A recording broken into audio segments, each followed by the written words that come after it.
వాగర్థావివ సంపృక్తౌ వాగర్థ ప్రతిపత్తయే జగతః పితరౌ వందే పార్వతీ పరమేశ్వరౌ. రామామృక్కులు నీదు నామమునకున్ రమ్యాంఘ్రి పద్మాలకున్ శ్రీమన్మంజులమైన మేనికి ధనుర్లీలా కళాకేళికిన్ నీ మర్యాదకు ధర్మనిష్టకు రసోద్వేలమ్ము నీ గాధకున్ ప్రేమన్నీ పరివారమంతటికి శౌరీ రామచంద్ర ప్రభు శౌరీ రామచంద్ర ప్రభు. నమో మహద్భ్యో ఋషిభ్యో గురుభ్యో నమః. జాంబవత్ సుగ్రీవ హనుమత్ సీతాలక్ష్మణ భరత శత్రుఘ్న పరివార సమేత శ్రీరామచంద్ర పరబ్రహ్మణే నమో నమః. మొత్తం ఆది నుంచి రాముని వరకు వచ్చిన వంశ పరంపరనంతటినీ ఇక్కడ వశిష్ఠుల వారు చెప్పారు. మొత్తానికి వంశం ఎలాంటిదంటే ఆది వంశ విశుద్ధానాం రాజ్ఞాం పరమధర్మిణాం ఇక్ష్వాకుకుల జాతానాం వీరాణాం సత్యవాదినాం. ఆది వంశ విశుద్ధానాం అతి పవిత్రమైన వంశం ఇది. మొదటి నుండి అత్యంత నిర్మలమైన వంశము, ఎటువంటి సాంకర్యములు లేకుండా శుద్ధమైన ధర్మముతో వర్ధిల్లినటువంటి ఉత్తమ క్షాత్రవంశం ఇది. వీరందరూ కూడా పరమ ధార్మికులు, సత్యవాదులు, వీరులు. అటువంటి వారు వీరి పేర్లు తలంచుకుంటేనే మన ధన్యులం. వీళ్ళని ప్రాతస్మరణీయులు అంటారు. మన సంప్రదాయం ఏం చెప్తుందంటే ప్రొద్దున్న నిద్రలేచిన వెంటనే త్రిమూర్తులని త్రిశక్తులని తలంచుకుని పృథ్వీలో ఉన్నటువంటి గంగాది పవిత్ర నదుల్ని మహాపర్వతాలని స్మరణ చేసుకుని తల్లిదండ్రుల్ని గురువుల్ని నమస్కారం చేసుకుని ఉత్తమ చక్రవర్తుల్ని ఉత్తమ మహర్షుల్ని స్మరించాలని చెప్తోంది. అలా స్మరించవలసిన ఉత్తమ చక్రవర్తులు వీరు. కనీసం ఇందులో కొందరు పేర్లు తలుచుకున్నా చాలు. అందుకే వీళ్ళ యొక్క చరిత్రలు పురాణాల్లో చాలా చెప్పారు. రామచంద్రమూర్తి ఉద్భవించారంటే సామాన్యమైన చోట పుడతాడా? ఆయన పుట్టేది ఒక మహాత్ములు ఇంట. వారు సామాన్యులు కారు, ఒక్కొక్కరు రాజర్షులు, మహాత్ములు. అసలు నారాయణుడు వాళ్ళ యొక్క వంశంలో పుట్టాడంటే అసలు వాళ్ళందరూ నారాయణ అంశతో ఉన్నవాళ్లే. ఈ మాట తీసుకుని రఘువంశం అనే మహాగ్రంథాన్ని రచించాడు కాళిదాస మహాకవి. వారందరూ మహాత్ములు. సోహమాజన్మ శుద్ధానాం ఆఫలోదయ కర్మణాం ఆనాకరధవత్మానాం అని వర్ణిస్తాడు ఇక్కడ. ఆజన్మ శుద్ధులైనటువంటి మహాత్ములు, పుట్టుకు నుండి శుద్ధమైనటువంటి వంశం అది. పైగా వారికి దేవతలతో కూడా స్నేహం ఉన్నటువంటి ఉత్తమ క్షత్రియులు, రాజర్షులు, దివ్య తేజస్సు కలవారు. ఆ రాజులొక్కరొక్కరు నారాయణమూర్తులు. ఉగ్ర నారాచపథ స్వారాజ్య స్ఫారావన వీర కళా కేళి ధర్మ వితరణ పటువులు అంటారు కల్పవృక్షంలో విశ్వనాథ వారు. ఆ రాజులొక్కరొక్కరు నారాయణమూర్తులు. అసలు ఆ నారాయణుడు వాళ్ళ వంశంలో పుట్టాడని చెప్పడం కాదు, ఒక్కొక్క రాజు ఒక్కొక్క విష్ణువులా ప్రకాశించారు. నా విష్ణు పృథివీపతి అంటారు. విష్ణు తేజస్సు లేనిది భూమిని పాలించలేరు. ఆ విష్ణు తేజస్సుతో కూడినటువంటి ధర్మశక్తి వాళ్ళందరిలో ప్రకాశిస్తున్నది. అటువంటి వంశ పరంపర అంతటినీ వశిష్ఠులు వారు చెప్పగానే సభంతా ఆనందంతో కరతాళ ధ్వనులు చేసింది. ఇక్కడ ఇవాళ మనం ధన్యులం, వాళ్ళ పేర్లన్నీ విని తరించిపోయాం. ఆ తర్వాత జనక మహారాజు ప్రత్యుత్తరం ఇస్తున్నాడు. చెప్పిన దానికి సమాధానం చెప్తున్నాడు. మీరు చెప్పిన విధంగానే అత్యంత నిర్మలమైన వంశం మాది, తగినటువంటి వాళ్ళం మేము కూడా అని చెప్పడానికి. ఆ భవ్యమైన ఈ వంశము ముల్లోకాల్లో ప్రసిద్ధి చెందినటువంటి గొప్ప చక్రవర్తులతో కూడి ఉన్నది. మా వంశానికి ప్రథమ చక్రవర్తిగా చెప్పబడుతున్నవాడు నిమిహి పరమధర్మాత్మ సర్వసత్వవతాంబర రాజాభూత్ త్రిషు లోకేషు విస్తృతస్వేన కర్మణ. నిమి అనే చక్రవర్తి మాకు వంశానికి మూల పురుషుడు. అతను చేసిన పనులు ముల్లోకాల్లో ప్రసిద్ధి చెంది ఉన్నాయి. ధర్మాత్ముడు, గొప్ప పరాక్రమవంతుడు.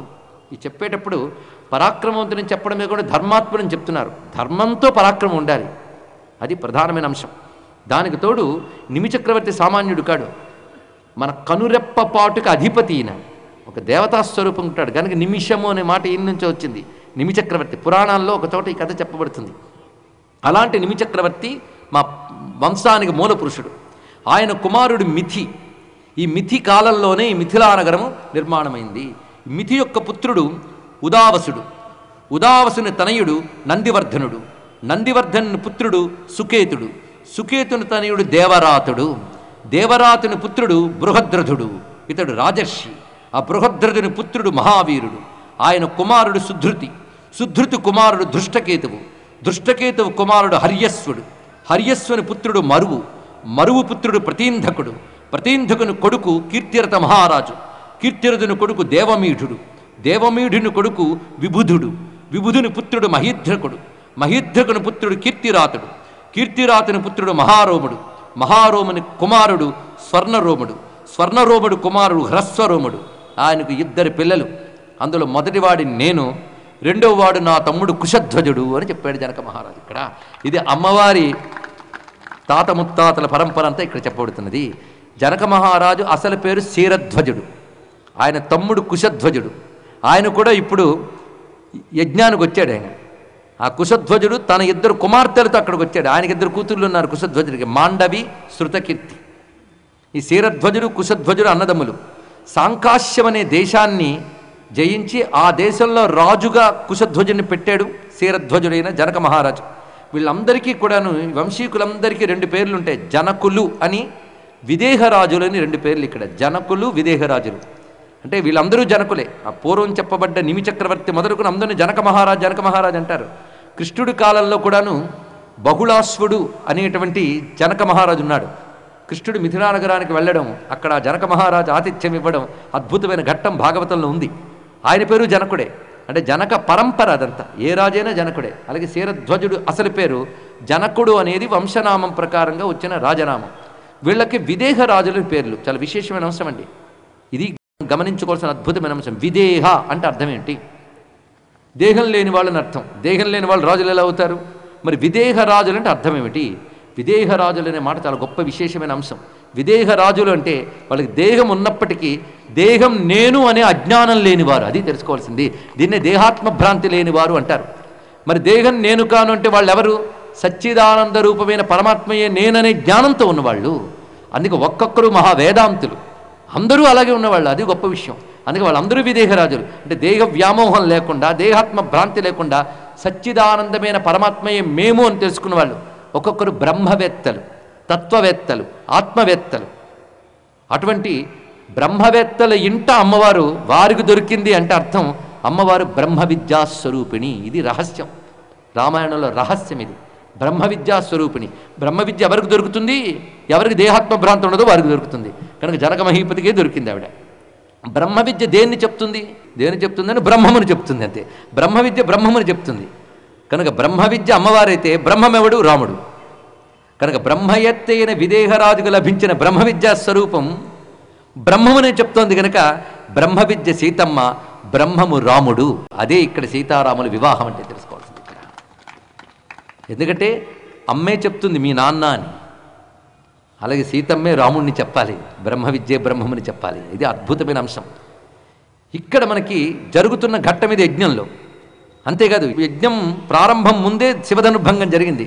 ఆ తర్వాత జనక మహారాజు అంటాడు, ఈ లోపల దశరథ మహారాజు అందరిని పిలిపిద్దాం, మన యజ్ఞం మనం పూర్తి చేద్దాం, వచ్చిన తర్వాత వివాహాది విషయాలను చూద్దామని. అందుకే యజ్ఞం కూడా పూర్తయిపోయింది. ఇప్పుడు రాముడు కూడాను నాన్నగారు రాగానే దండం పెట్టు కూర్చుని వినయంగా ఉన్న సమయంలో ఈ ప్రవరంతా చెప్పడం జరిగింది, అటు ఇటు కూడా. వెంటనే ఇటువంటి వంశస్థుడైన రామచంద్రమూర్తికి ఇటువంటి వంశస్థురాలైనటువంటి సీతమ్మని ఇచ్చి వివాహం చేస్తున్నాం. పితృకార్యంచ భద్రం తే తతో వైవాహికం కురు మకాహ్యజ్య మహాబౌహో తృతీయే దివసే ప్రభో. చక్కని మాట చెప్తున్నారు. ముందుగా వివాహం చేయాలి అంటే పితృకార్యం చేయాలి, ఇవన్నీ తెలియాలి. చూడండి, ఇక్కడ పూర్వీకులు తరించడానికి పెళ్ళి. కానీ మనం పితృకార్యం అంటే అదేదో భయపడిపోతుంటాం. పితృదేవతల్ని తరచూ తలంచుకోవాలండి. ఏడాదికు ఆబ్దికం పెట్టడమే కష్టమైపోతున్న రోజుల్లో ఆ రోజు చూడాలి. ఆబ్దికం చేసేప్పుడు ఇల్లాల మొహంతా విసుగ్గా ఉంటుంది, కానీ అదొక్కటి నవ్వుతూ చక్కగా చేస్తే వాళ్ళ పిల్లలు బాగుంటారు, వీళ్ళ ఆయువు బాగుంటుంది, వీళ్ళ సద్గతులు వస్తాయి. తెలుసుకోండి, పితృకార్యం చాలా అవసరం. దేవకార్యం చేయడం కంటే పితృకార్యం ముఖ్యం. అంటే దేవకార్యం మానిమని కాదు, పితృకార్యాలు చేస్తే దేవతలు సంతోషిస్తారు. ఎన్నో రకాల పితృకార్యాలు చెప్తారు. వివాహం కూడా పితృకార్యం. ముందు పితృకార్యం చేయాలి. దీన్ని నాందీ శ్రాద్ధము అని అంటారు ఇక్కడ. అందుకే చెప్తున్నాడు, పితృకార్యంచ భద్రంతే తతో వైవాహికం కురు. వివాహానికి పూర్వం చేయవలసింది పితృకార్యం, అంటే నాందీ శ్రాద్ధం మొదలైనవి చేసి తర్వాత వివాహం జరగాలి. వివాహానికి ముహూర్తం నిర్ణయిస్తున్నాం. ఎందుకంటే వశిష్ఠుల వారు ఉన్నారు, శతానందుడు ఉన్నాడు, విశ్వామిత్రాది బ్రహ్మర్షులు ఉన్నారు. వీరందరి సమక్షంలో వివాహ ముహూర్తం నిర్ణయింపబడుతోంది. ఇవాళ మఖా నక్షత్రం. ఇవాళ నుంచి 3వ రోజున అంటే ఎల్లుండి, అంతే కదా, ఇవాళ రేపు ఎల్లుండి కానీ మఖాహ్యజ్య మహాబాహో తృతీయే దివసే ప్రభో, ఎల్లుండి ఉత్తరా ఫల్గుణి నక్షత్రం వస్తుంది, ఆ రోజున వివాహ ముహూర్తం నిర్ణయింపబడింది అన్నారు ఇక్కడ. అంటే సీతారాముల పెళ్ళెప్పుడు జరిగిందంటే ఉత్తరా నక్షత్రం, అంటే ఉత్తర ఫల్గుణి నక్షత్రంలో జరిగింది. మనమైతే రాముడు పుట్టినరోజు పెళ్లి చేసేస్తూ ఉంటాం. చెయ్యవద్దని నేను అన్న కానీ పెళ్ళి ఆ రోజు జరగలేదు, అది తెలుసుకోవాలి. ఇక్కడ చైత్రశుద్ధ నవమి నాడు పుట్టాడు, పెళ్లి జరిగింది మాత్రము పాల్గొన మాస పూర్ణిమ నాడు ఉత్తరా నక్షత్రంతో జరిగింది. నక్షత్ర ప్రధానమే ఇక్కడ చెప్పాడు కానీ తిథి చెప్పలేదు, ఇత్యాదులేవి, కేవలం నక్షత్రమే ప్రధానంగా చెప్పడం జరిగింది. కానీ సీతారాముల వివాహం ఉత్తరా నక్షత్రం జరిగింది. అయితే పాల్గొన మాసంతో జరగవచ్చు గాక, కానీ చైత్రమాసంలో రామోత్సవం చేయాలి అంటే ఉత్తరా నక్షత్రం నాడు సీతారాముల కళ్యాణం చేయడం చాలా మంచిది. సీతారాముల కళ్యాణం చేస్తే చాలా శాంతి లభిస్తుంది. ఎవరికి? చేయించిన వారికి, చేయించిన ఊరికి, ఆ దేశానికి శాంతి లభిస్తుంది. అందుకే సీతారాముల కళ్యాణ ఘట్టం లక్ష్మీనారాయణ కళ్యాణ ఘట్టం, పార్వతీ పరమేశ్వరుల కళ్యాణ ఘట్టం, నిత్య సనాతనమైనటువంటి దాంపత్య ధర్మం యొక్క కళ్యాణ స్వరూపం సీతారామ కళ్యాణ ఘట్టంలో ఉంది. ప్రకృతి శక్తి పరమాత్మని చేపట్టడమే సీతారామ కళ్యాణ ఘట్టంలో ఉన్న విషయం. అందుకే భూపుత్రిక అయినటువంటి ఆ తల్లి ఆకాశరాజైన సూర్యవంశీకుడైన మహాత్ముని పెళ్లాడుతుంది. ఇది తెలుసుకోవాల్సింది. వేదంలో మాట చెప్తారు, భూమి అమ్మ ఆకాశం అయ్యా అని. ఎప్పుడైనా విన్నారా మాట? వేదంలో మాట చెప్తారు, భూమి అమ్మ ఆకాశం అయ్యా అని. ఎప్పుడైనా విన్నారా మాట? వేదం చెప్తుంది, ఏదం ధ్యావా పృథివీ సత్యమస్తు పితుర్మాతర్యది హోప బ్రువేవాం. ఇది మంత్రం. ఎంత అందమైన భావం అండి. భూమి అమ్మ, ఆకాశం అయ్యా. అవునా కదా? మీరే చెప్పండి. ఎప్పుడైనా లోకంలో తండ్రి తెస్తాడు, తల్లి వండి పెడుతుంది, అంతే. అదేవిధంగా తండ్రి తేజస్సు తల్లి గర్భంలో ప్రవేశించి తల్లి గర్భం నుంచి రూపం వస్తుంది. అదేవిధంగా ఆకాశం నుంచే కాంతి వర్షం భూమిలో పడి భూమి నుంచి పంటలు మనకు లభిస్తున్నాయి. కనుక ఆకాశం తండ్రిలా ప్రవర్తిస్తోంది, భూమి తల్లిలా ప్రవర్తిస్తోంది. కనుక భూమాత అమ్మ. యుగాల క్రితమే ఈ మాటని భారతీయ ఋషి దర్శించాడు గనక ఈ భూమిని తలంచుకోగానే వందే మాతరం అని కీర్తిస్తాడు భారతీయుడు. అమ్మ అంటే ఒక స్త్రీమూర్తి కాదు, మనల్ని కని మనల్ని పోషిస్తోంది. అవునా లేదా? మిమ్మల్ని, నన్నే కాదు, అన్ని మతాల వారిని, అన్ని కులాల వారిని, అందరినీ కన్నది ఈ భూమాత. అందరికీ అన్నం పెడుతోంది ఈ భూమాత. కన్నతల్లైనా కడుపులో కొంతకాలం భరించి బయటకు పంపిస్తోంది, కానీ చచ్చే వరకు మనల్ని బ్రతికించి చచ్చిన తర్వాత కూడా మన శరీరాన్ని తనలో కలుపుకుంటోంది భూదేవి. అలాంటి భూమిని తల్లి అనడం సంస్కారం. అలాంటి తల్లిని వందే మాతరం అనలేదు అంటే వాడికి సంస్కారం లేదు, వాడికి మానవతే లేదు. అందుకే భారత్ మాతాకి జై, వందే మాతరం అనేది ఎవరంటారు అంటే ప్రకృతిని అర్థం చేసుకున్న గొప్ప సంస్కారం కలిగిన నిజమైన ఉదాత్తమైన మతానికి చెందిన వారు అంటారు. అలాంటి హిందూ ధర్మానికి నమస్కారం. మొత్తానికి కళ్యాణ ఘట్టాన్ని రామ ఉత్సవంలో భాగంగా చెప్తారు. ఎప్పుడైనా ఒక దేవతని ఉత్సవం చేసేటప్పుడు కళ్యాణం చెయ్యాలి. అది వాళ్ళకి ఎప్పుడు కళ్యాణం జరిగిందో అదే రోజు చేయాలని నియమమేం లేదు. ఉత్సవం జరిగినప్పుడు కళ్యాణం చేయాలి. దీన్ని శాంతి కళ్యాణం అని అంటారు ఇక్కడ. అందుకే ఆలయాల్లో కూడా బ్రహ్మోత్సవాలు మొదలైనవి చేసినప్పుడు చిట్ట చివరికి కళ్యాణంతో పూర్తి చేస్తారు. దాన్ని బట్టి శాంతి ఏర్పడుతుంది. దాని పేరే శాంతి కళ్యాణం. మనం ఏడాది రామోత్సవం చేస్తాం, 9 రోజులు చేస్తారు. 9వ రోజు ఏది? నవమి. నవమితో పూర్తవుతుంది కదా. నవమితో పూర్తయినప్పుడు శాంతి కళ్యాణం చేయాలి కదా. అందుకు శ్రీరామనవమి నాడు కళ్యాణం చేయడం అనేది ఎందుకు చెప్పారంటే రామ నవరాత్రోత్సవాల్లో ముగింపు రోజు కనుక శాంతి కళ్యాణం చేస్తున్నారు. అందుకని కళ్యాణం మాత్రం నవమి నాడు జరగలేదు, ఉత్సవాల్లో భాగంగా చేస్తున్నాం, జరగాలి. సీతారామ కళ్యాణ ఘట్టంలోకి అందరూ ప్రవేశిస్తూ ఉన్నాం. ఒక్కసారి మానసికంగా భావించండి, అంతా మానసికమే. అందు మంగళకరమైన తోరణాలు కట్టబడి ఉన్నటువంటి ఆ కళ్యాణ వేదికలోకి మనందరం ప్రవేశించాలి. ఇప్పుడు ముహూర్త నిర్ణయమైంది కదా.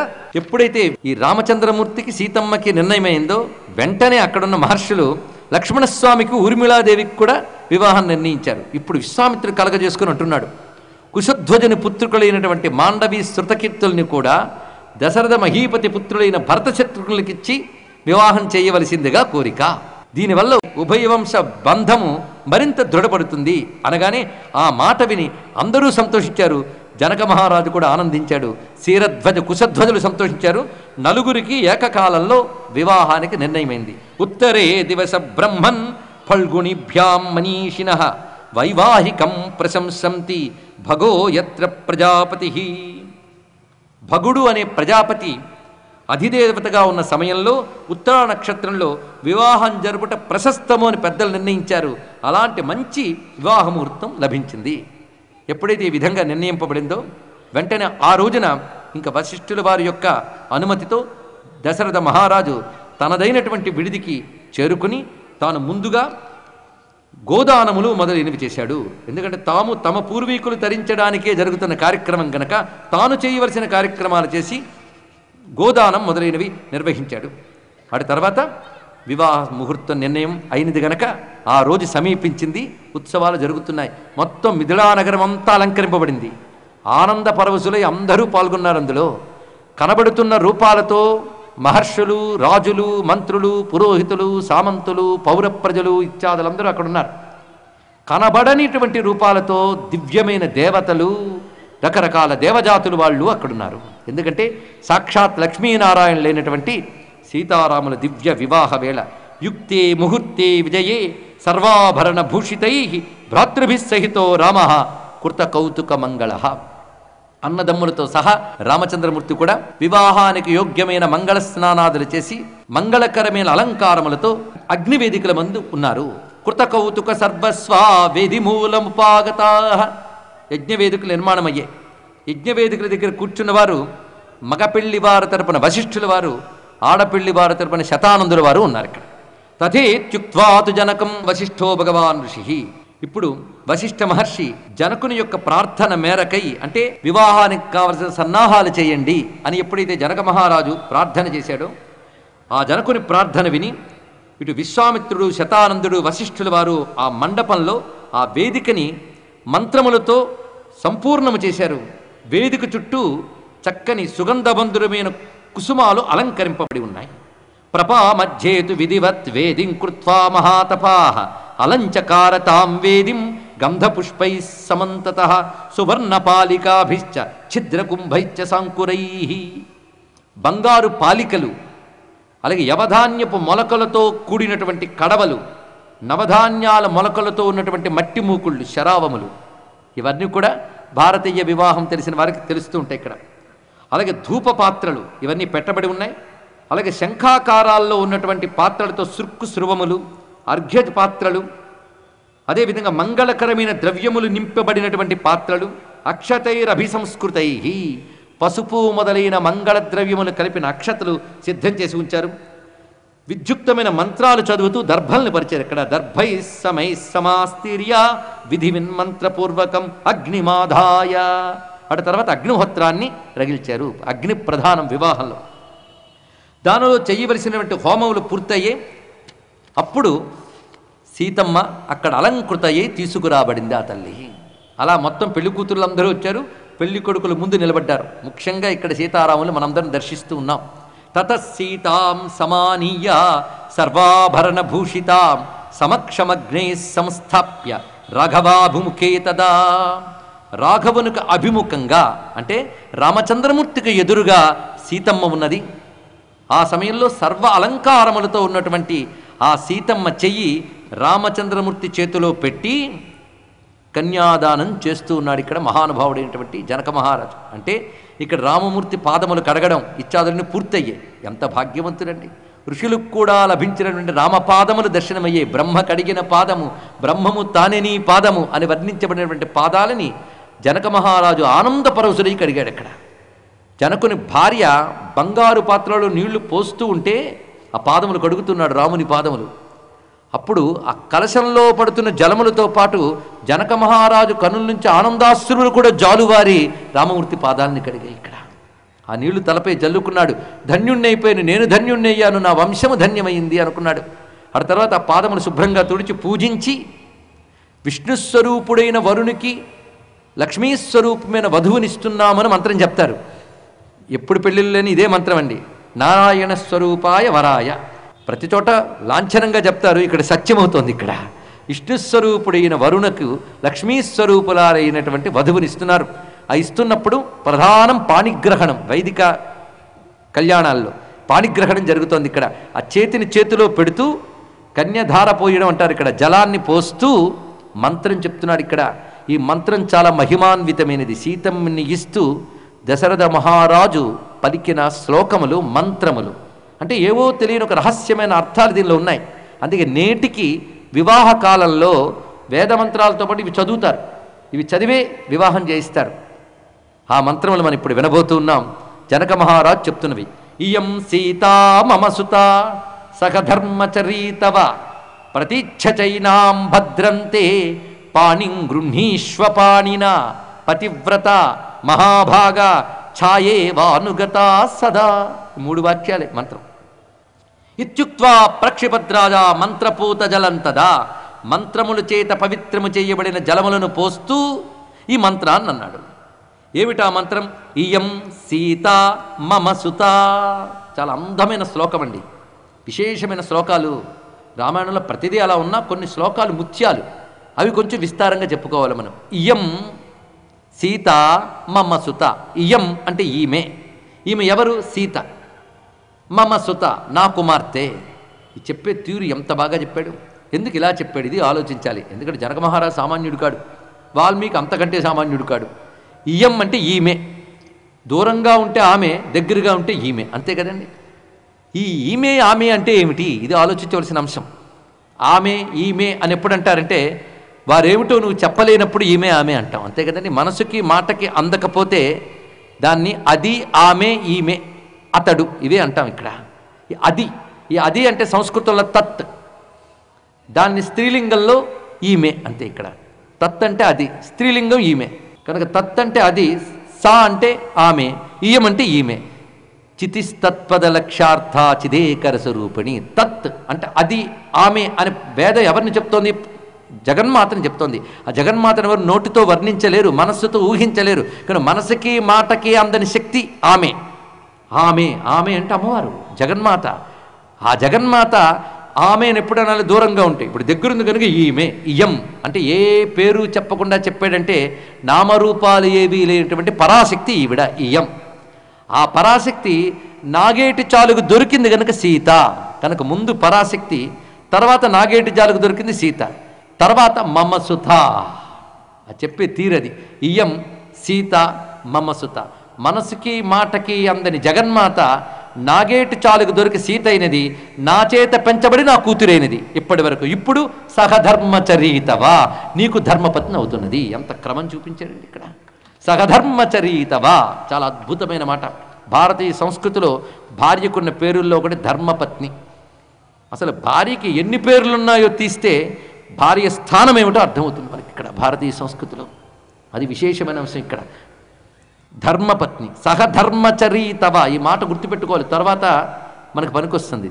సహధర్మచరి, నీ ధర్మములో ఈవిడ నీతో పాటు ఉంటుంది, అందుకు ఇస్తున్నాను. కనుక భార్య భర్త చేత మంచి ధర్మాలు చేయించడం, ఆ ధర్మాల్లో తాను తోడు అయి ఉండడం, ఇది చాలా ప్రధానమైన అంశం.